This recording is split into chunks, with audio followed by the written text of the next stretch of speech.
인사하겠습니다. 예수 안에서 사랑하고 축복합니다. 인사하시겠습니다. 우리 하나님은 신실하시다 세 번 하시겠습니다. 시작. 하나님은 신실하시다. 하나님은 신실하시다. 하나님은 신실하시다. 아멘. 간혹 신실한 것과 진실한 것이 무엇이냐라고 물어보면 답하는 것이 좀 이렇게 우둔할 때가 있어요. 똑같은 말처럼 보이니까요. 신실한 것과 진실한 것이 무엇이냐라고 세상에서 신실을 정의할 때는 믿음직스럽고 착실하다라고 하는 것이 신실하다는 거예요. 신실하다는 게 뭐라고요? 믿음직스럽고 착실하다. 네, 이거를 영어로 찾아보면 steady and honest 그럽니다. steady라고 하는 것은 끊임없다, 지속한다라고 하는 것을 가지고 있거든요. 그래서 계속 지속적으로 끊임없이 하는 것, 이것을 착실하다라고 표현할 수 있겠죠. 그리고 honest, 정직하다라고 하는 거예요. 그것을 세상에서는 신실하다 이렇게 정의를 하고 있는데 성경에서 말을 하는 신실하다라고 하는 건 확실하다라고 하는 것입니다. 성경이 말하는 신실은 무엇이라고요? 확실하다는 거예요. 확실하다. 근데 이 확실함은 어디에게만 있냐면 이 땅에 있지 아니하고 하나님께만 있어요. 확실하다라고 하는 것. 우리 신명기 7장 9절을 잠깐 보시면 이런 말씀이겠습니다. 같이 읽어보십시다. 시작. 혹시 여호와께서 나의 원통함을 감찰하시리니 오늘 그 저주 때문에 여호와께서 선으로 내게 갚아주시리라 하시고, 여기서 하나님께서 여호와께서 선으로 내게 뭐 한다 말씀하십니까? 갚아주신다라고 이렇게 말씀을 하시는데, 이 갚아주심에 대해서 하나님은 이 확실히 우리에게 갚아주신다라고 하는 걸 말하고 있어요. 그래서 신앙생활을 할 때, 여러분 신앙생활 왜 해요? 신앙생활 왜 하죠? 신앙생활을 하는 많은 이유가 있는데 보상이 없다? 이거는 있을 수가 없잖아요. 그죠? 보상이 없는데 내가 이렇게 여러분 새벽에 일어나셔서 출근하시는 게 좋으십니까? 아니면 한숨이라도 더 주무시는 것이 좋으십니까? 뭐 말해야 뭐라겠습니까? 당연히 한숨 더 자시는 게, 우리 신명철 권사님 아침에 새벽기도 이렇게 끝나고 가시다 보면 미리 나오셔갖고 이제 운전 준비하시고 이렇게 하시는 모습을 봐요. 그리고 지난번에 선교 갔다 올 때 한 2시인가 3시인가 이렇게 왔는데 그때 퇴근하시더라고요. 그때 그 시간에 종일 운전하시고 새벽에 2, 3시에 퇴근하시고 또 하루 쉬셨다가 아침 일찍 새벽에 출근하시고. 좋아 보이세요? 안 좋아 보이세요? 뭐라고 말해야 될지 모르겠죠. 좋다라고 해야 될 것 같긴 한데 안 좋은 것 같기도 하고. 권사님의 직종이나 권사님을 뭐라고 하는 것이 아니라 힘드신 거죠, 사실. 안 힘드시겠어요? 대답을 안 해요? 하기 싫어요? 힘들죠. 당연히 힘들죠. 그렇게 사는 게 너무 힘들죠.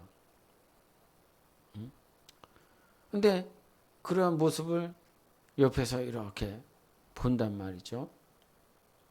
그 힘들고 어려운 모습들. 근데 그 일을 지금도 하고 계세요. 코로나 걸리시고 난 다음에 몸이 쇠약해지신 그 이후로 다시 또 회복하셔서 그 일을 또 해요. 아마 남성분들도 여성분들도 새벽에 아침에 일찍 일어나는 것보다 한숨 더 주무시는 것이 훨씬 나을 수 있습니다.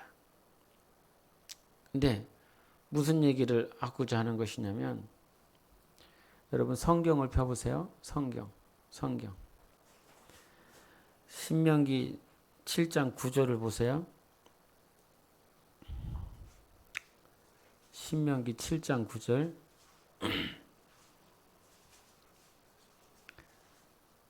같이 보시겠습니다. 신명기 7장 9절. 찾으셨지요? 예, 읽어보시겠습니다. 시작. 그런즉 너는 알라. 오직 내 하나님 여호와는 하나님이시요 신실하신 하나님이시라. 그를 사랑하고 그의 계명을 지키는 자에게는 천대까지 그의 언약을 이행하시며 인애를 베푸시되 그랬어요. 직장에 힘이 들고 어려운데도 불구하고 그렇게 일어나셔서 일을 하시는 이유는 뭐죠? 보상이 있기 때문에 그럴 것입니다. 왜 청년들이 더 좋은 직장을 찾고 이직하려 합니까? 더 많은 보수를 받기 위해서 그와 같이 할 것이라 이 말입니다. 근데 여기서 보면 9절에 그를 사랑하고 그의 계명을 지키는 자에게는 천대까지 그의 언약을 이행하시며 인애를 베푸실 것이다. 여러분, 내가 행위를 해야, 내가 행함이 있어야 구원을 받습니까? 믿음이 있어야 구원을 받습니까? 다시요. 믿어야 구원을 받습니까? 행해야 구원을 받습니까? 오늘 성질 났어요? 지금 몇 번째 물어봤잖아요. 믿어야 구원을 받아요? 행해야 구원을 받아요. 여기서 막 제 질문에 목사님 질문이 잘못됐어요. 이렇게 하시는 분들은 내가 뭘 주려고 그랬더만 아무도 대답을 못할 것 같아. 질문이 잘못된 거예요. 우리가 생각할 때 이분법적으로 생각한단 말이에요. 믿음과 행함은 따로 논다. 그러니까 로마서나 갈라디아서를 봤을 때 정말 우리의 행위로 말미암지 아니하고 믿음으로 인하여 구원을 받습니다. 이 말씀을 로마서는 강조를 한 거죠. 로마서. 왜냐하면 그 당시에 행위 구원자들이 많았으니까 예수 그리스도를 향한 이 믿음이 철저하게 파쇄되어지고 무시되어졌기 때문에 성령님은 사도 바울을 통해서 믿음을 강조했어요. 예수를 믿으시기를 바랍니다. 예수를 믿어야 구원을 받습니다. 근데 야고보 선지자는 야고보 선지자란다. 야고보는 그 사도는 믿음과 행함은 함께 간다 그랬어요. 행함이 없는 믿음은 죽었다 그랬어요. 죽었어. 그러면 행함이 없다. 야고보 사도를 통해서 성령님이 하신 말씀에 근거하면 지금 행함이 없어. 그러면 뭐가 죽은 거예요? 믿음이 죽은 거지. 없다는 거죠. 네? 존재하지 않는다는 거예요. 행함이 없다라고 그러면 믿음 자체가 없는 거야. 그러면 당신은 행함이 없으면 구원을 받을 수 있습니까? 없습니까? 똑바로 얘기하세요. 행함이 없으면 당신 구원 받을 수 있습니까? 없습니까? 오늘 저하고 아주 구원 못 받죠. 오해하지 마세요. 행위 구원에 대해서 행위 구원자로서의 입장에서 말씀을 하는 것이 아니라 말씀을 전하는 것이 아니라 내가 저를 사랑하면 행함이 있습니까? 없습니까? 있습니다. 때로는 우리가 잘 봐야 될 게 행함이 있다라고 그래서 사랑하는 건가? 이런 측면을 주의해야 되는 거죠. 오늘 이 자리에 와 있으니까 믿음 있는 건가? 이 자리에서 찬양했으니까 하나님을 사랑하는 건가? 이런 측면을 조심해야 된다는 거죠. 제가 예수 믿었다라고 표현했지는 잘 모르겠는데 교회 가고 나서 그때가 한 97년도인가 그랬을 거예요. 근데 그 당시에 교회 학교를 선생님을 하고 있었던 분이 있었어요. 근데 그 교회 학교 선생님이 아이들 이제 교회 학교 여름 성경학교 준비한다고 이 전지에다가 나무를 그리고 거기에다가 막 이렇게 과일을 그리더라고요. 그런데 그 선생님이 나한테 좀 도와달라고 하는 거예요. 그 이쁜 선생님이. 그래갖고 그러냐고. 그래갖고 열심히 옆에 붙어갖고 막 즐겁게 했었던 기억들이 있어요. 열심히 그리고 열심히 한단 말이죠. 근데 그 선생님이 누구였냐면 저희 사모였거든요. 근데 제가 그때 제가 하나님을 사랑해서 즐겁게 했을 것 같습니까? 아니면 이쁜 사모님이 옆에 있으니까 즐겁게 했을 것 같습니까?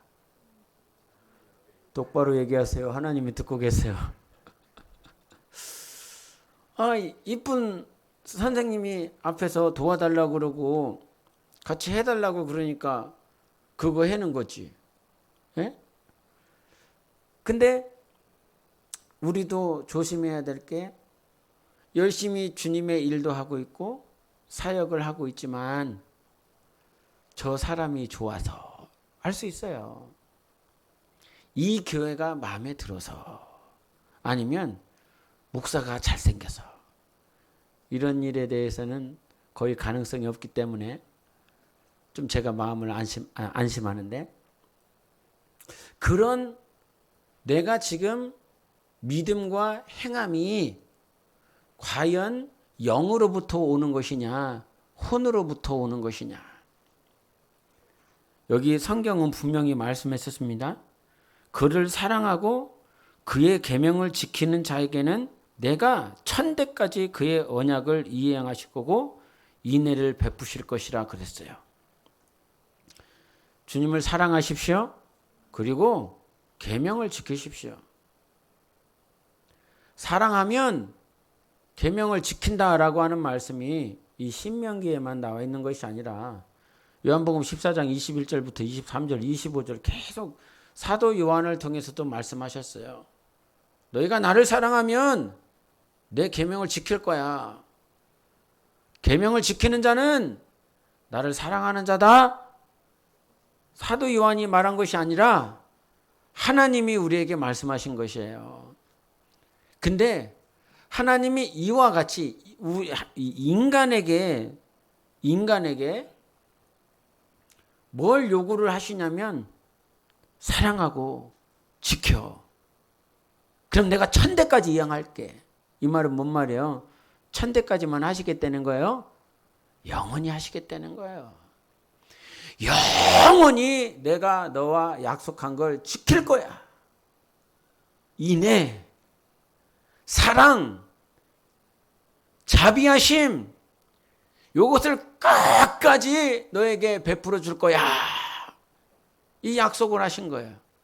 근데 이와 같은 약속에 대한 모든 보증을 어디서부터 할 수 있으셨냐면 7장 9절에 그런즉 너는 알아라. 너 알아야 돼.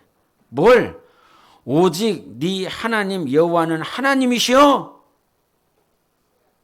신실하신 하나님이시다. 하나님은 신실하십니다. 오늘도 왜 천대까지 약속을 이행하시는 분이시냐면 네가 정말 나를 사랑하고 계명을 지켜나가면 천대까지 약속을 지키고 인애를 베풀고 너를 포기하지 않고 끝까지 보호할 것이다. 이 말씀을 하시는 이유는 하나님은 신실하시기 때문입니다.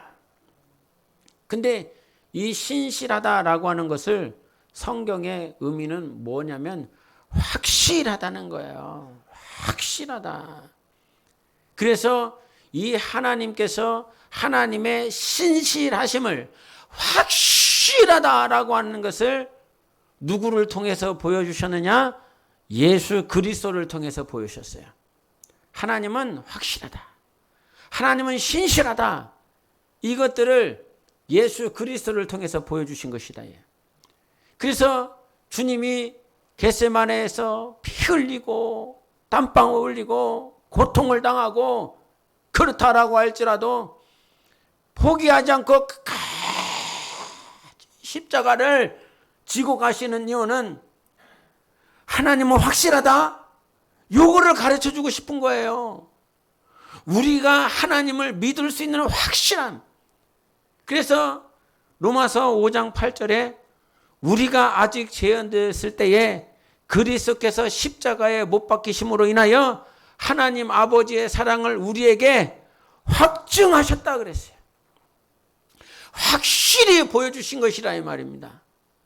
그래서 하나님의 사랑을 딴 데서 확인하려고 하지 마세요. 확증해 준 거예요. 확증해 준 거예요.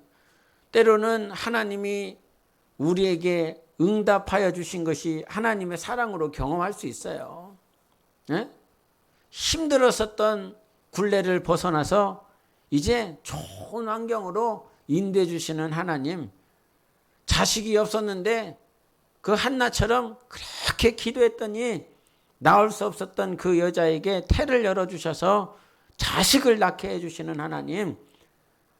그 홍해가 갈라져서 바로에게 죽을 뻔 알았는데 살려주시는 하나님. 그것을 통해서 하나님의 사랑을 우리가 간접적으로 경험할 수는 있지만 하나님은 하나님의 그 신실하심, 확실하심, 그 구원과 관련한 확실하심은 누구를 통해서 보여주셨어요? 예수 그리스도를 통해서 보여주신 거예요. 당신은 누구를 통하여 구원받습니까? 예수를 통하여 구원받습니다. 십자가의 보혈을 통하여 구원받는 것입니다. 동일하게 우리가 하늘의 상속자다. 하늘의 기업을 물려받을 자다. 라고 그것을 확실히 보여주신 분은 누구시냐면 성령 하나님이세요. 그래서 에베소 1장 12절 13절에 보면 성령이 우리 안에 인쳐 주심으로 우리가 기업의 상속자가 됐다 이렇게 얘기를 하는 거예요. 그 약속으로 말미암아 상속자가 되었고 그 기업을 물려받을 자가 됐다라고 그랬어요. 그래서 여러분 하늘을 정말 상속받고 싶어? 그러면 성령으로 인침을 받으세요. 성령을 모셔드려야 돼요. 그래서 하나님은 그와 같은 확실함을 우리에게 보여주셨단 말이에요. 구원의 확실함은 누구를 통해서 보여주셨어요? 예수의 십자가를 통해서 보여주셨어요. 하늘의 상속자다라고 하는 그 확실함은 누구를 통해서 보여주셨어요? 성령 하나님을 통해서 우리에게 인쳐주신 것이라 이 말이에요. 그래서 구원의 확증은 예수요. 하늘의 상속은 바로 성령의 인침을 받아 우리가 하나님의 나라를 상속받을 수 있는 것이라 이 말이에요. 그래서 여러분 성령에 대해서 얘기를 했을 때 성령님에 대해서 얘기를 했을 때요. 성령을 왜 모셔드리냐? 성령의 권능, 성령의 은사, 성령으로 말미암는 표적들이 참 많이 있지요. 그런데 이 과거 구약에 성령님이 오시면 어떤 권능, 표적, 막 귀신이 떠나가고 병든 것이 막 낫고 이런 부분보다 더 선제적으로 우리에게 가르쳐 주신 것이었어요. 성령을 모셔드리면 우리 요엘서 2장 28절을 같이 보겠습니다. 시작. 그 후에 내가 내 영을 만민에게 부어주리니 너희 자녀들이 장래일을 말할 것이며 너희 늙은이는 꿈을 꾸며 너희 젊은이는 이상을 볼 것이다 그랬어요. 이것이 다 무엇과 관련됩니까?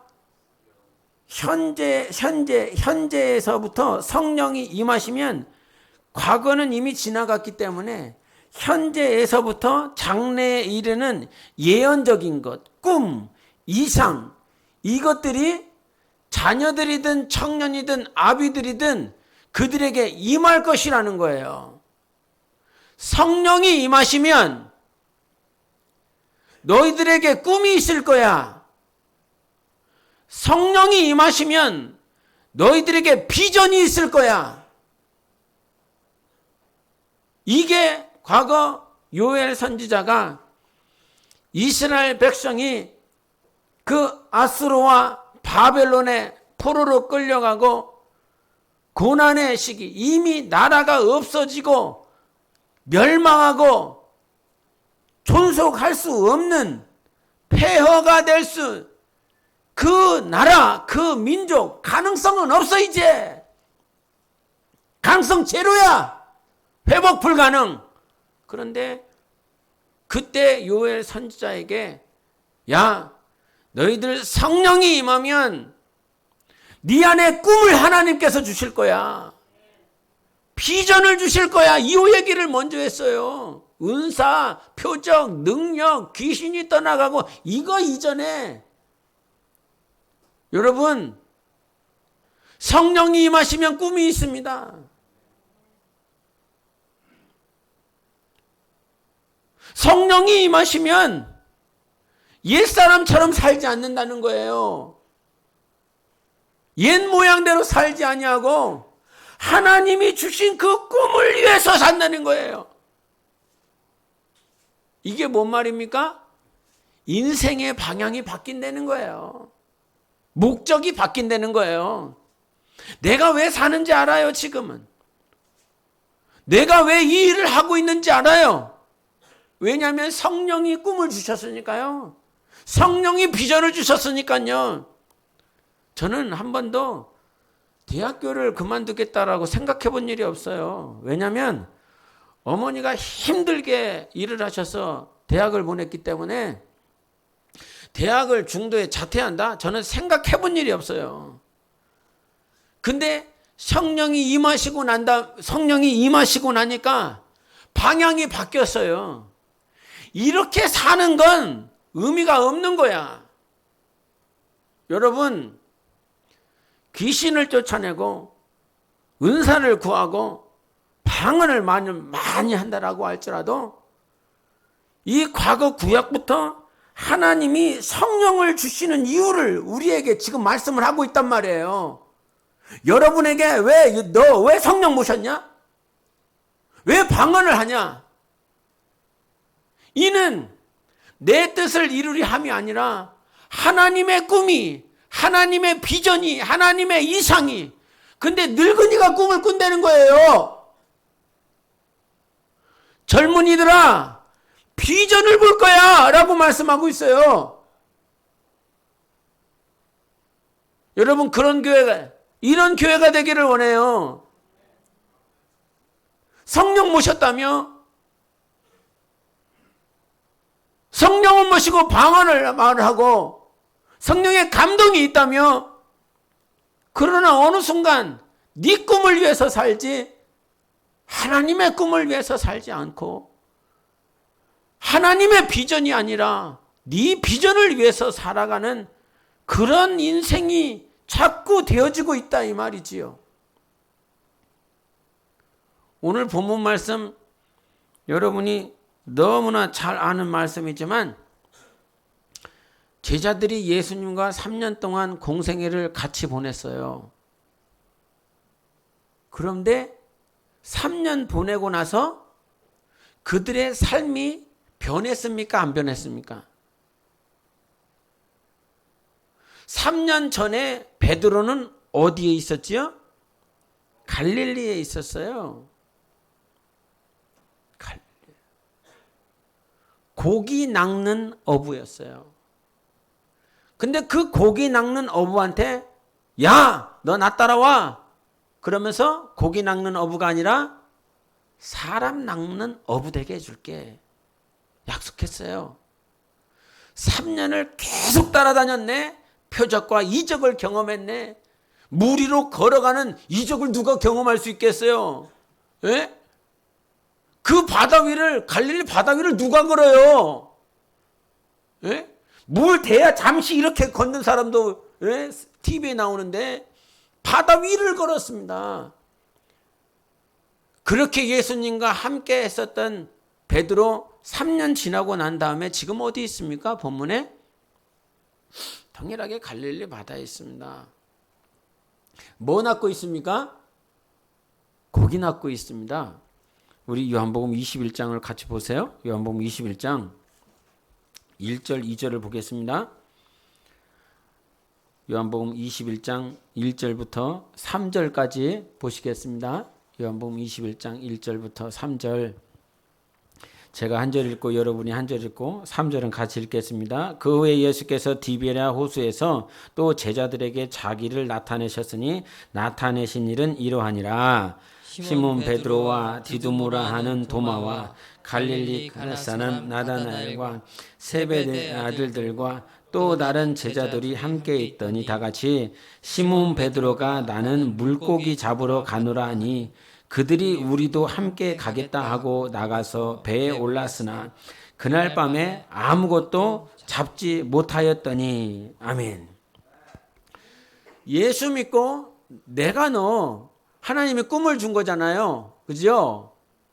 고기 낚는 어부가 아니라 사람 낚는 어부라라고 하는 하나님의 꿈을 줬어요. 그래서 3년을 따라다녔어요. 근데 3년 따라다녔으면 야, 서당개도 3년이면 풍어를 읊는다고 그러잖아요. 개도 3년이면 변한대요. 개도. 근데 사람이 지적 능력을 가지고 있는 사람이 이적과 표적을 친히 경험했었던 예수님의 제자들은 3년 전이나 지금 지나 똑같이 그들에게는 꿈도 없고 비전도 없고 어떻게 살아야 될지 모르는 3년이라는 시간이 그냥 지나갔다는 거예요. 나는 물고기 잡으러 가노라. 다시 세상으로 돌아가 버렸어요. 여러분, 예수를 믿는다라고 하는 건 하나님, 정말 예수를 믿으면 하나님의 꿈이 있어요. 예?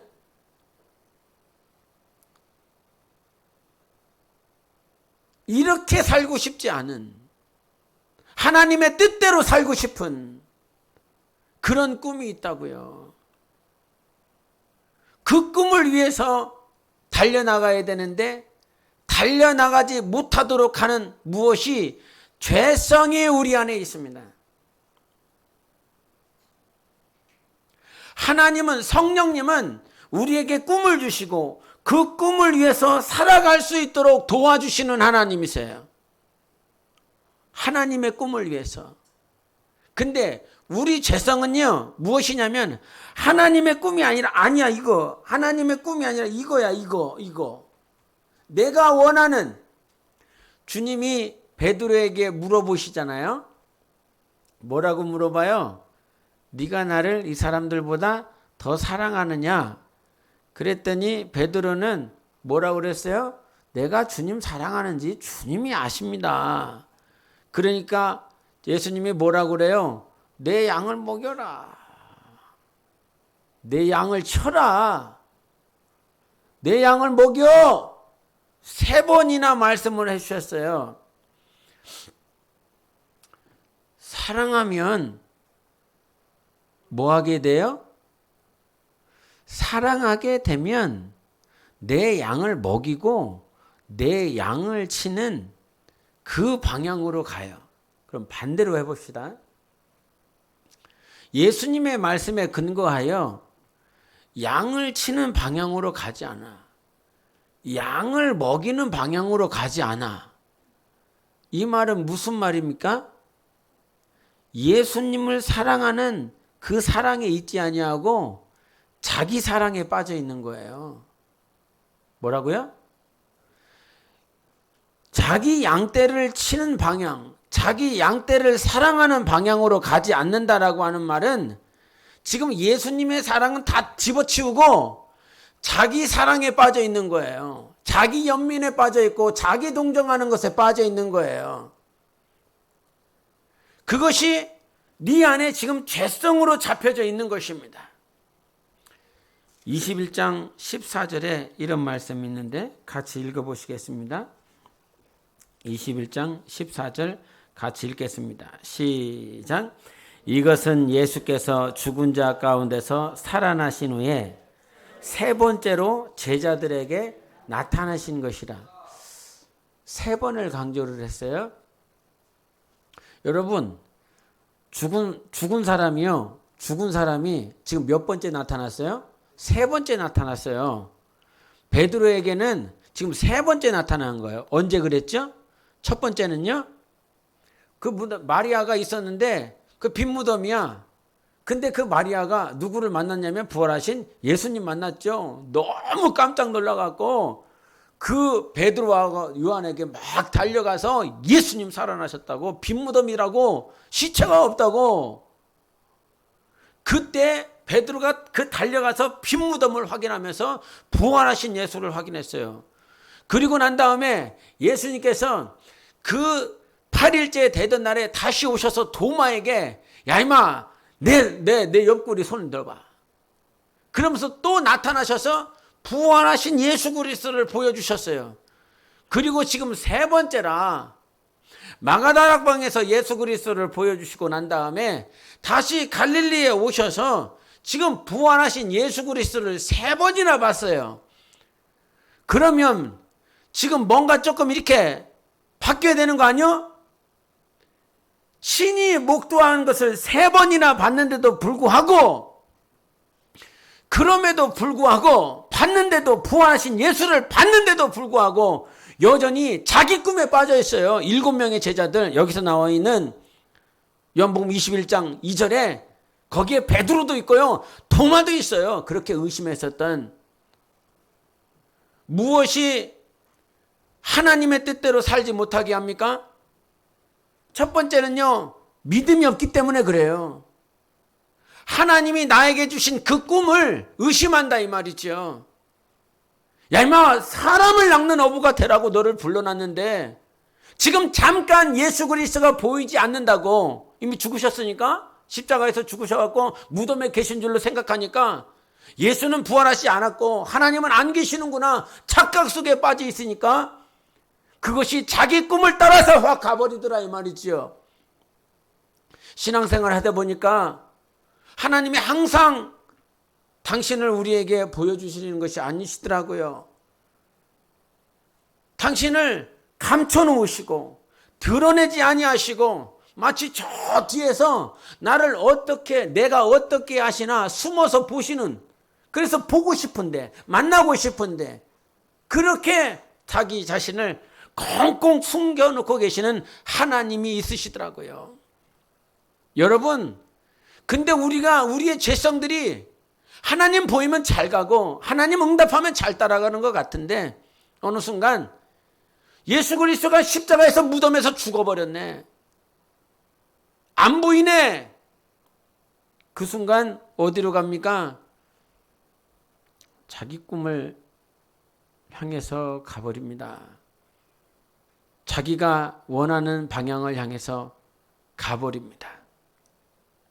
근데 지금 예수님이 몇 번째 나타나셨어? 세 번째 나타나셨어. 하나님이 우리를 부르시면은 후회가 없으십니다. 하나님이 우리를 부르시는 것에는 돌이킴이 없으십니다. 왜 세 번째까지 나타나십니까? 왜 세 번째까지 나타나셔서 제자들을 부르시고 그 제자들 가운데 베드로에게 너 사랑하냐? 너 나 사랑하냐? 계속 물어보시는 이유가 무엇입니까? 여러분, 하나님이 우리에게 체크하고 싶은 거 있어요. 어떤 사람은요, 양떼를 잘 쳐요. 잘 먹여요. 사역을 잘해요. 열심히 하고 있어요. 표면적으로. 누가 뭐라 하지 않아도 자기에게 맡겨진 그 자리, 그 직분을 잘 감당해요. 근데 주님이 지금 세 번째 오셔서 뭘 물어보냐면 너 직분 잘 감당하고 있냐? 양떼 잘 먹이고 있냐? 잘 치고 있냐? 요 얘기를 물어보시는 것이 아니라 너 나 사랑하냐? 요 말씀을 물어보십니다.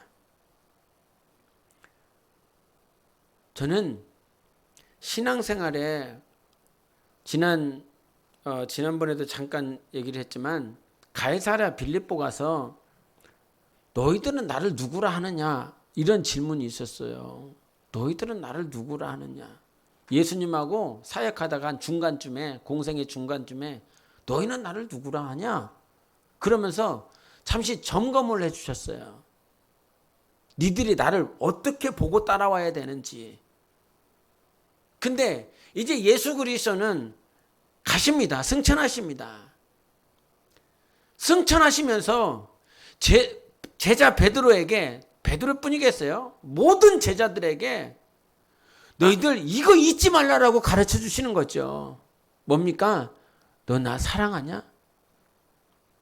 사랑하냐? 하나님은 우리가 정말 하나님을 사랑해서 순종하기를 원하시는 겁니다. 하나님을 사랑해서 따라가기를 원하시는 거예요. 지금 뭔가를 열심히 하고 있지만 하나님을 사랑하는 그 마음이 없는데 어떻게 해? 이거 하나도 원하지 않는다고. 여러분, 간혹 가다 보면 이렇게 어떤 선교회에서 간증지를 보내줘요. 간증. 그 간증을 보내면 저기 뭐 인도에서 다리 하나가 없었는데 다리 하나가 났대.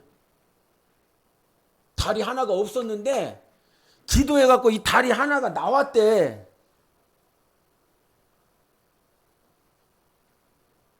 불치병에 걸렸는데 완전히 죽게 생겼는데 고칠 수가 없대. 근데 기도하면서 그 사람이 나았대.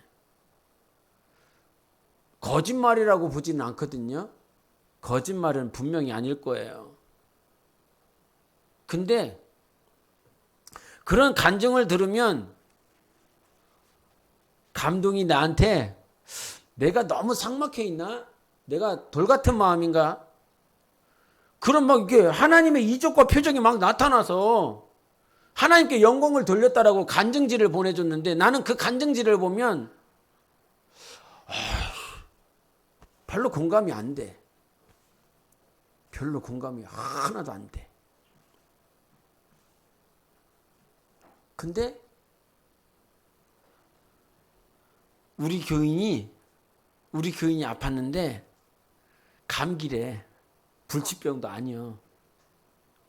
감기래. 근데 그 감기를 놓고 기도했는데 나았다는 거예요. 그러면 다리 하나가 나온 것보다 불치병이 치유가 된 것보다 그 사람 감기 나은 것이 나한테는 더 감사고 더 감동이고 더 감격이요. 왜 그래요? 왜 그럴까요? 겉으로는 다리 하나가 나오는 게 더 큰 이적 아닙니까? 불치병이 낫는 것이 더 큰 이적 아닙니까? 근데 나한테 나의 교인이 감기가 나은 것이 감동이고 감격인 것은 나하고 저 사람과는 관계가 있기 때문에 그래요. 교제가 있기 때문에 그래요. 내 마음을 줬기 때문에 그래요. 근데 저 인도든 아프리카든 저 미지 제3세계든 어떤 성도가 나왔다라고 할지라도 누군지 모르니까 내 마음을 접은 일이 없으니까 내가 그와 교제한 일이 없으니까 저 멀리 느껴진다는 거죠. 여러분, 하나님은 오늘도 여러분에게 감동받기를 원하십니다. 하나님은 여러분이 하나님과 교제하기를 원하는 거예요. 하나님 앞에 여러분이 아무런 마음이 없는데 하나님 사랑해요 해도 마음이 없어. 그것이 무슨 의미가 있겠느냐고요. 예?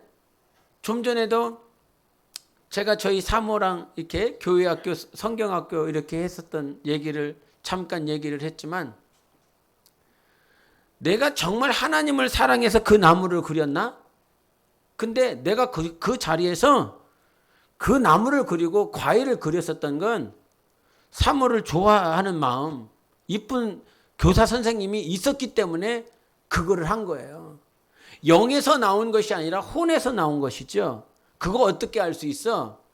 만약에 그 이쁜 교사 선생님이 그 자리에 없었다라고 그런다면 내 마음의 기쁨이 혼의 기쁨, 영의 기쁨이 아니었어.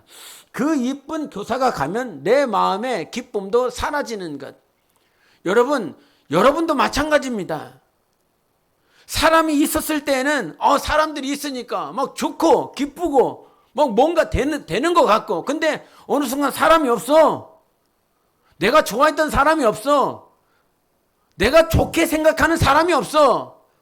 그 사람이 안 보이니까 어느 순간 나도 상실감과 어려움에 처하더라 이 말이지요. 그러면 그 지금까지 네 영이 충만해서 내 영이 충만해서 한 것이냐, 아니면 내 혼이 기뻐서 한 것이냐.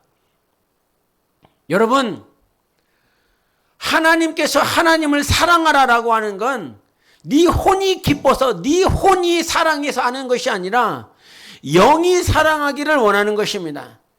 네 영이 회복이 되어져서 그래서 성령으로 아니하고서는 하나님을 사랑할 수 없어요. 하나님의 영이 충만해야 하나님을 사랑할 수 있는 것입니다. 할렐루야. 성령이 충만해야 하나님을 사랑한다고요. 사람이 좋아서 하는 것은 그 사람이 떠나가고 그 사람이 아프고 그 자리에 그 사람이 병들고 없어지면 어느 순간 혼적인 감각으로 살아왔었던 나는 심한 우울증과 심한 상실감에 살 것입니다. 그러나 성령으로 이 제자들, 하나님의 꿈도 사라져버리고 하나님을 내가 사랑하는지도 몰랐었던 그들이 오순절날 성령이 임하였습니다. 그 성령이 임하여 영이 회복되어지니까 하나님을 사랑하며 살 수 있는 거예요. 양떼들을 떠나고 싶지요. 양떼를 벗어나고 싶지요. 예? 하나님을 사랑해야 양떼를 사랑할 수 있는 거거든요. 양떼를 사랑하지 못한다라고 하는 이유는 뭐라고요? 자기에 빠졌다고요. 자기 사랑에 빠졌다고요.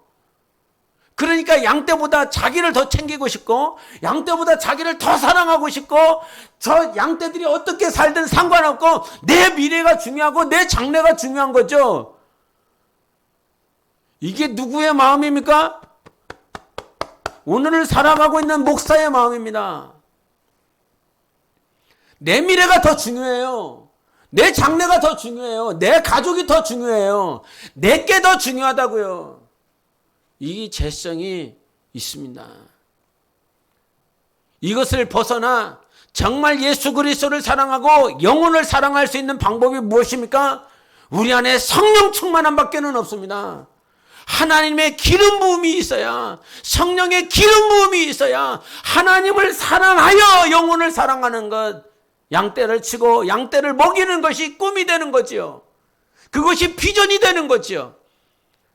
예수 그리스도는 제자들에게 내 양을 먹이고 내 양을 쳐라라고 하는 것이 저들에게 비전으로 주신 것이에요. 도망가고 싶었죠. 자기 길로 가고 싶었죠. 근데 성령이 오시니까 그제서부터 자기 양떼를 자기 목숨 다하여 쳐서 결국은 베드로는 십자가에서 거꾸로 못 박여서 죽지 않습니까? 여러분, 이건 뭐 들어서 되는 게 아니에요. 듣는다고 해서 되는 게 아니에요. 단 유일한 성령이 여러분 안에 그 신실함이 세상 언어로 따지면 꾸준하게 하는 것이었어요. 예? 안수 집사님은 꾸준하세요, 안 하세요? 37년 하셨으면 꾸준하시잖아요. 안 그래요? 예? 어제 사무가 그 결혼식 갔다 오다 보면서 다른 사람들은 안전벨트를 안 한대. 근데 안수 집사님만 딱 안전벨트 몇 분 가는 자리인데도 불구하고 딱 안전벨트를 해시되는 거야. 그러니까 신문철 선생님이 그랬다는가? 그러니까 37년을 견뎠다고. 여러분, 신실하십니까? 하나님은 신실한데요. 여러분은 신실합니까? 아니요. 신실하지 않아요. 나도 신실하지 않은데, 내가 아는데, 내 자신을 아는데. 그런데 신실하다, 확실하다라고 하는 그 속성은 누구에게만 있어요? 하나님께만 있다고요. 너희들 나를 알아라. 하나님은 여호와 하나님이신데 그 여호와 하나님은 신실하시다는 거예요. 이거를 알으라는 거예요. 오직 이거를 알아라. 하나님만이 신실해. 근데 인간은 안 신실해. 예수를 믿는다라고 하지만 꾸준하지 않아. 안 신실해. 근데 신실할 수 있어. 내 안에 하나님이 임하시면, 내 안에 하나님이 역사하시면, 하나님 신실함의 속성은 누구 거라고요? 하나님 거라고요. 그래서 신실하신 하나님이 우리 안에 역사하시면 우리는 꾸준하게 할 수 있는 것입니다. 정직하게 할 수 있는 것입니다. 포기하지 않고 할 수 있는 것입니다. 잘해서 하는 것이 아니라 꾸준하게 할 수 있는 거예요. 신실하게 할 수 있는 거예요. 하나님 때문에. 이것이 거룩하게 사는 길이에요. 나는 신실하지 않습니다, 여러분. 이 자리에 서 있는, 그래서 매일 눈물을 흘리는 이유가 뭐냐면 나는 신실하지 않습니다, 진짜로. 그래서 하나님을 의지합니다. 그래서 의지하고 싶습니다. 여러분도 신실하지 않습니다. 그러나 하나님이 오시면 신실한 삶을 살 수 있습니다. 정말 하나님의 뜻대로 살 수 있습니다. 이것이 기도하는 이유고요. 이것이 기도 제목인 것입니다. 회개 뭐 해야 됩니까? 하나님, 나 신실하지 않아요. 하나님을 사랑한다라고 표현하지만 어느 골방에 가고 아무도 안 보이는 곳에 가면 나는 신실하지 않아요. 하나님, 내 안에 하나님이 사셔서 내 영혼의 삶이 신실한 삶이 되게 도와주세요. 하나님, 나 신실하지 않다고요. 회사에 가도 가정에 가도 신실하지 않아요. 내 영혼의 신실함을 회복시켜 주세요. 하나님, 나 좀 도와주세요. 주 예수 그리스도 오시는 그날까지 하나님을 사랑하며 꾸준하게 정직하게 포기하지 않고 신실하게 살 수 있도록 도와주세요. 이것이 기도 제목이에요. 할렐루야. 이렇게 기도하시기를 바랍니다. 기도하겠습니다. 이 시간 기도할 때 지난 수요일에 이재현 목양사가 설교하면서 예수님이 왜 오셨냐 이런 얘기를 했어요. 예수님이 왜 오셨지? 근데 거기서 건강한 자를 위해서 왔다고 하지 않았어요. 의인을 위해서 왔다라고 하지 않았어요. 병든 자 때문에 왔다? 나 죄인 때문에 왔다. 그러면서 한 말이 뭐냐면 네가 죄인인 줄 알아야 예수님이 이 땅에 오신 이유를 아는 거예요. 내 안에 죄성이 가득하다라고 하는 사실을 알아야 하나님, 나 신실하게 살고 싶습니다. 이것이 간절해지는 거예요. 신실하게 살지 못하는 나로 인하여 정말 내 영혼을 바라보시는 하나님의 기쁨이 되지 못하는 이 사실이 간절해야 하나님, 정말 하나님이 신실하신 것처럼 나 신실하게 살고 싶어요. 도와주세요. 하나님, 신실하게 살아갈 수 있도록 정말 주 예수 그리스도 오시는 그날까지 신실하게 살아가게 해달라고 함께 기도하시겠습니다.